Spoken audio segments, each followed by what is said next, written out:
नमस्कार विद्यार्थियों, आपका स्वागत है आपके अपने वेदिका क्लासेज के यूट्यूब चैनल में। आज हम बात करेंगे इलेक्ट्रिशियन और वायरमैन फर्स्ट ईयर की थ्योरी सब्जेक्ट के मोस्ट क्वेश्चंस की, जो आपके एनसीईआरटी एग्जाम और विभिन्न प्रकार की प्रतियोगिता परीक्षाओं की दृष्टि से महत्वपूर्ण है। आज का अपना पहला क्वेश्चन है, कौन सी युक्ति धूप को विद्युत ऊर्जा में बदलती है? यानी विद्युत ऊर्जा को बतानी है धूप, यानी जो सूर्य की किरणें होगी उनको विद्युत ऊर्जा में बदलने के लिए कौन सी युक्ति प्रयोग की जाएगी? और चार ऑप्शन है अपने पास में। फोटोवोल्टिक सेल, बी आपका लिक्विड क्रिस्टल डायोड, सी आपका लाइट इमिटिंग डायोड, डी आपका लाइट डिपेंडेंट रेजिस्टर। तो यहाँ पे अपना ए ऑप्शन राइट आंसर होगा फोटोवोल्टिक सेल, जिसे अपन सोलर सेल भी कहते हैं। वो आपका धूप को विद्युत ऊर्जा में बदलने का कार्य करता है। नेक्स्ट क्वेश्चन है, द्वितीयक सेल किस नियम पर कार्य है? जो आपने देखा होगा भी सेल, एक प्राथमिक सेल और दूसरा द्वितीयक सेल। तो द्वितीयक सेल किस नियम पर आधारित है या किस नियम पर कार्य करता है? चार ऑप्शन दे रखे हैं अपने। लेंज के नियम, जूल का नियम, फैराडे के विद्युत अपघटन का नियम, डी आपका फैराडे का विद्युत चुंबकीय प्रेरण का नियम।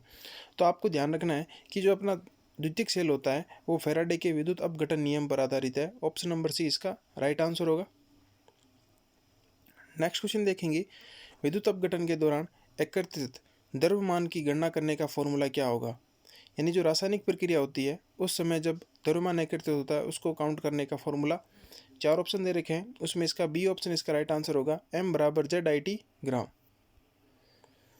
नेक्स्ट क्वेश्चन देखेंगे, बैटरी की क्षमता कैसे बताई जाती है? यानी आपने देखा होगा कभी कोई भी अपन अगर बैटरी मार्केट से लेके आएंगे तो उसकी क्षमता के अनुसार इसको परचेज किया जाता है। तो उसकी क्षमता को अपन कैसे डिसाइडेड करते हैं? ए वोल्टेज से, बी वाट से, सी वोल्ट एम्पियर से, डी एम्पियर घंटा से। तो यहाँ पे अपना डी ऑप्शन इसका राइट आंसर होगा, एम्पियर घंटा। यानी प्रति घंटा आपकी जो बैटरी है वो क्या मान की धारा देगी, वो उसकी क्षमता को निर्धारित करता है। तो यहाँ पे अपना डी ऑप्शन इसका राइट आंसर होगा। नेक्स्ट क्वेश्चन देखेंगे, उस दोष का नाम बताइए जिस कारण से द्विधात्विक सेल में प्लेटें मुड़ जाती है। आपने देखा होगा जो अपना सेकेंडरी सेल होता है वो रासायनिक प्रक्रिया द्वारा चार्ज और डिस्चार्जिंग प्रक्रिया द्वारा जाती है। तो उसके अंदर आपको बताया समय अनुसार विभिन्न प्रकार के दोष या फॉल्ट होते हैं।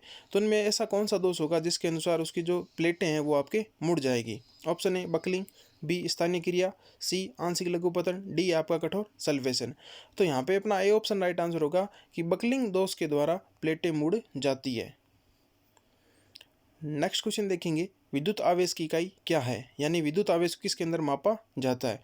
ए वोल्ट, बी वाट, सी एम्पियर, डी आपका कूलाम। तो यहाँ पे डी ऑप्शन अपना राइट आंसर होगा, कूलाम। नेक्स्ट क्वेश्चन देखेंगे, लिथियम सेल का आउटपुट वोल्टेज कितना होता है?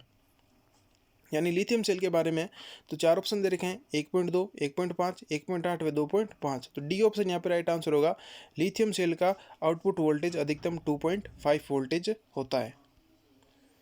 नेक्स्ट क्वेश्चन देखेंगे, कम समय में उच्च दर से बैटरी आवेशित करने हेतु कौन सी विधि अपनाई जाती है? यानी आपको कम समय में बैटरी को चार्ज करना है तो आप कौन सा मेथड अपनाएंगे? ए प्रारंभिक आवेश, बी बूस्ट आवेश, सी ट्रिकल आवेश, डी आपका फ्रेंगिस आवेश। तो यहाँ पे अपना बी ऑप्शन इसके अंदर राइट आंसर होगा, बूस्ट आवेश। नेक्स्ट क्वेश्चन देखेंगे, कार्बन जस्ता शुष्क सेल में कौन सा विद्युत अपघटन उपयोग किया जाता है? यानी जो कार्बन जस्ता आपका शुष्क सेल होता है उसके अंदर जो विद्युत अपघट्य है इलेक्ट्रोलाइट कौन सा प्रयोग किया जाएगा? ए तनु सल्फ्यूरिक अम्ल, D ammonia chloride, C potassium hydroxide, D आपका है सांद्र सल्फ्यूरिक अम्ल। तो यहाँ पे अपना सी ऑप्शन राइट आंसर होगा, बी ऑप्शन राइट आंसर होगा, अमोनिया क्लोराइड का इलेक्ट्रोलाइट प्रयोग किया जाता है। नेक्स्ट क्वेश्चन देखेंगे, द्रवों में विद्युत धारा प्रवाह होने पर कौन सा प्रभाव देखा जाता है? यानी जो आपका द्रव है उसके अंदर विद्युत धारा अगर प्रवाहित की जाएगी तो उसके अंदर कौन सा इफेक्ट होगा देखने को मिलेगा? ए उष्मीय प्रभाव, बी प्रकाशीय प्रभाव, सी चुंबकीय प्रभाव, डी रासायनिक प्रभाव।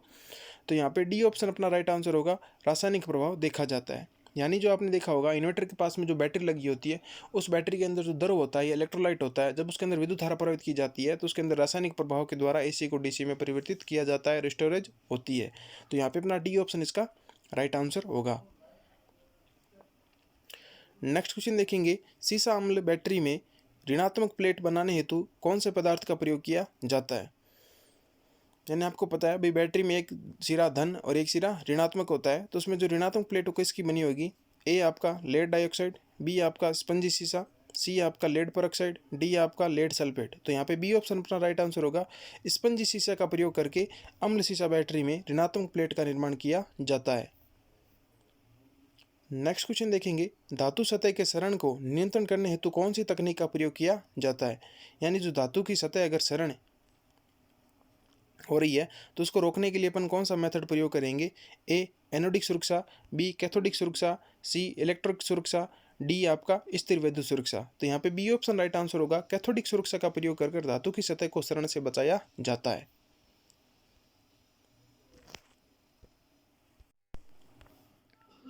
नेक्स्ट क्वेश्चन है, डिजिटल घड़ियों में सामान्यतः कौन से सेल का प्रयोग किया जाएगा। यानी आपने देखा होगा डिजिटल घड़ियां जिनके अंदर नंबरिंग शो होती है उसके अंदर कौन से सेल का प्रयोग किया जाएगा।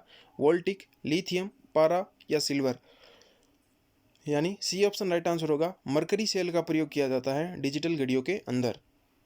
नेक्स्ट क्वेश्चन है अपना, समांतर युग्मन परिपथ में यदि एक सेल को विपरीत ध्रुवता के साथ संयोजित किया जाएगा तो क्या इफेक्ट देखा जाएगा।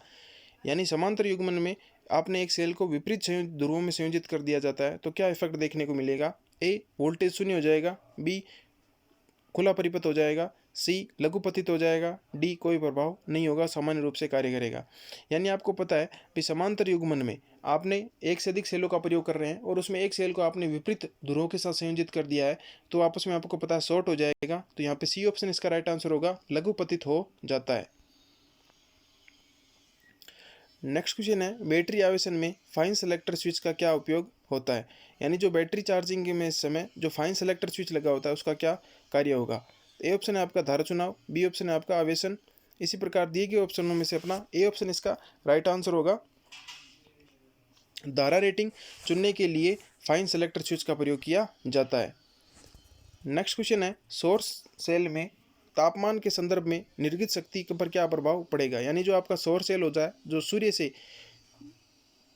ऊर्जा को ग्रहण कर विद्युत ऊर्जा में परिवर्तित करता है उस पर जो आउटपुट शक्ति होती है उसके ऊपर क्या प्रभाव पड़ता है तापमान का। तो तापमान का कोई प्रभाव नहीं पड़ता। तापमान वृद्धि के साथ वृद्धि, तापमान कमी वृद्धि के साथ कमी और तापमान कमी के साथ कमी। तो यहाँ पे डी ऑप्शन अपना राइट आंसर होगा कि तापमान कमी के साथ कमी।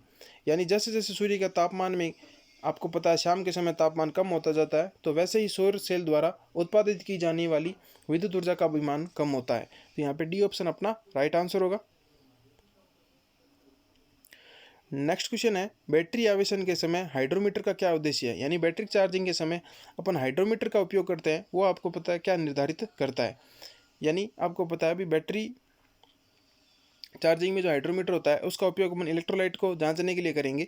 तो ए ऑप्शन है आपका एच क्षमता निर्धारण करने के लिए यानी एम्पेयर प्रति घंटा, बी आपका बैटरी वोल्टेज स्तर निकालने के लिए, सी आपका बैटरी का निर्वासन यानी जो आपका डिस्चार्जिंग लेवल होता है उसको निकालने के लिए, सी आपका विद्युत अपघट्य का विशिष्ट गुरुत्व निर्धारण करने के लिए। तो यहाँ पे डी ऑप्शन अपना राइट आंसर होगा। जो आपका विद्युत घट्य यानी इलेक्ट्रोलाइट होता है उसका विशिष्ट गुरुत्व निर्धारण करने के लिए यानी हाइड्रोमीटर का प्रयोग करके अपन इलेक्ट्रोलाइट को जांचेंगे और उसके द्वारा बैटरी की चार्जिंग की अवस्था का निर्धारण कर सकते हैं। तो यहाँ पे डी ऑप्शन अपना राइट आंसर होगा। नेक्स्ट क्वेश्चन देखेंगे, फैराडे के विद्युत अपघटन के प्रथम नियम का फॉर्मूला क्या होगा। चार ऑप्शन दे रखे हैं अपना, तो बी ऑप्शन इसके अंदर राइट आंसर होगा, M = ZI/T। नेक्स्ट क्वेश्चन देखेंगे, सीसा अम्ल सेल में विद्युत अपघट्य की तरह क्या प्रयोग किया जाता है। यानी जो आपका सीसा अम्ल सेल होता है उसके अंदर इलेक्ट्रोलाइट होगा वो किसका बना होता है। ए हाइड्रोक्लोरिक अम्ल, बी आपका अनियम क्लोराइड, सी आपका पोटेशियम हाइड्राइड, डी आपका तनु सल्फ्यूरिक अम्ल। तो यहाँ पे अपना डी ऑप्शन राइट आंसर होगा, तनु सल्फ्यूरिक अम्ल का प्रयोग किया जाता है इलेक्ट्रोलाइट के रूप में। आज का अपना नेक्स्ट क्वेश्चन है, परिपथ में कुल वोल्टेज क्या होगा। यानी आपको एक सर्किट दे रखा है जिसके अंदर विभिन्न प्रकार के बैटरियों को समांतर में संयोजित किया गया है और सभी का मान है अलग अलग, और जब इनको और पूछा है भी इनका कुल वोल्टेज क्या होगा। आपके पास में चार ऑप्शन है, तो देखो अगर इन सभी को आपको पता है अभी समांतर में जोड़ेंगे तो इनका वोल्टेज समान रहता है और धारा का मान बढ़ जाएगा। तो इस पूरे सर्किट का जो भी वोल्टेज होगा वो 1.5 यानी एक बैटरी के मान के बराबर होता है। अर्थात बैटरी को समांतर में जोड़ने से उनकी धारा का मान बढ़ता है और बैटरी को श्रेणी क्रम में संयोजित करने से उनके वोल्टेज का मान बढ़ता है। तो यहाँ पे ये ऑप्शन अपना राइट आंसर होगा। ये थे आज के अपने कुछ महत्वपूर्ण क्वेश्चंस जो आपके एग्जाम की दृष्टि से बहुत ही महत्वपूर्ण है। अगर आपको वीडियो अच्छा लगे तो लाइक शेयर जरूर करें। आप चैनल पर नए हैं तो चैनल को सब्सक्राइब करना ना भूलें। धन्यवाद।